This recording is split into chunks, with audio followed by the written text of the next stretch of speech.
ملیر سے الیاس اپڑو کی رپورٹ کے مطابق ذاکر اہل بیت محمد الیاس کربلائی آج بروز پیر شام 6 بجے مدرسہ بقیت اللہ علیہ السلام بن قاسم کراچی میں قبلہ مولانا جابر علی انقلابی کے ساتھ جانے کا شرف حاصل ہوا۔ جب مدرسہ پہنچے دکھ بھی بہت ہوا اور فخر بھی بہت ہوا۔ بن قاسم کے علاقے میں آغا علی آبدی مستوئی مدرسہ بقیت اللہ کی فعالیت دیکھی۔ دکھ اس بات کا ہوا ہے کہ اس کے پاس وسائل نہیں تھے۔ وہ اپنے کرائے کا مکان میں جس میں 2 کمرے ہیں، فیملی بھی اسی میں رہتی ہے، مدرسہ کھولا ہے۔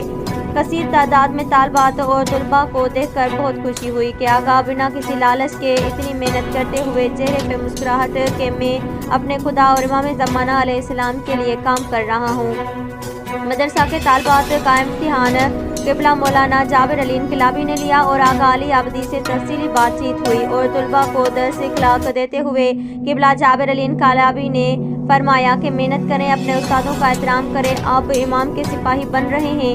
نماز مغربین جماعت کے ساتھ ادا کی گئی اور آخر میں دینی کام کا فروغ دینے کے لیے گفتگو کی گئی۔ آخر میں مدرسہ میں کامیابی اور تمام مومنین کے لیے دعا کی گئی اور اجتماعی طلباء